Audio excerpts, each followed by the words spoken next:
This is my response to the tango. The tango over the years has proven itself to be a very influential style of dance, especially in Argentina. And I don't think that there's really anything, especially in the US culture, that really compares to it.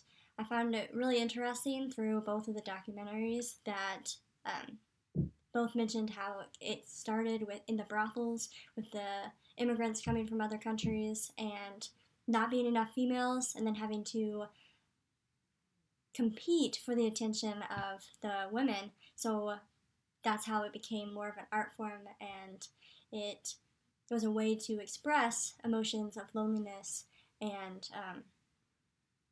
just more in a competition. So it was a couple telling a story. In the US, there have been types of dances through the years that have sprung up, but I don't think they've more fluctuated versus the tango, which has kind of stayed very influential. I think the waltz, swing, hip hop, they've all rose in popularity, but then fallen or stayed in smaller circles. And I think a very unique part of the tango is that it is not just a dance, but it's a connection between the two dancers. So the tango scandalous image.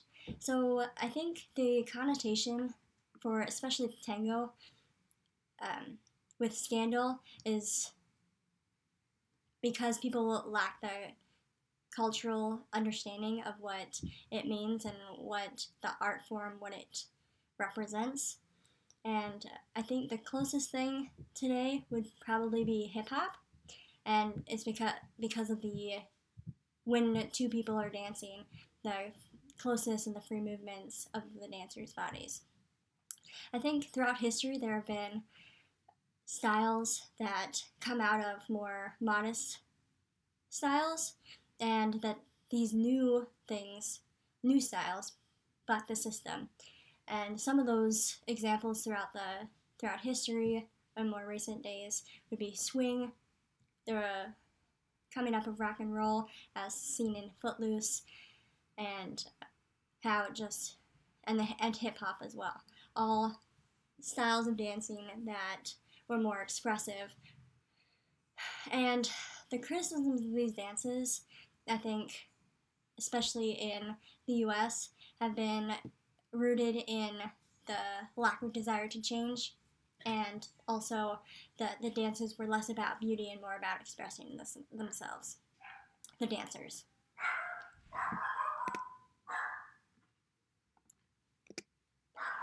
So Milena is a song, and to me it's a mysterious description of a singer of tangos, and the singer or the author is talking about or telling a story of a woman who, when she sings, brings people into the meaning or the feeling of the music.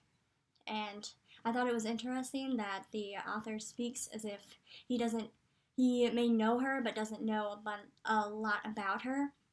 And this is seen in how he says, "Oh, this must be something from her childhood.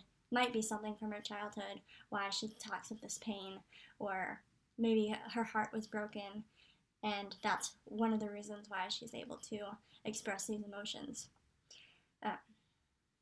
I thought really interesting. Well, one of my favorite parts is the part where it says she suffers the bandion's pain.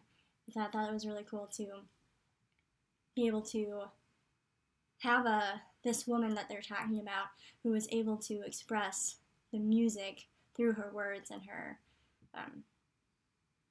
expressions, and the way that she gives life into these tangos.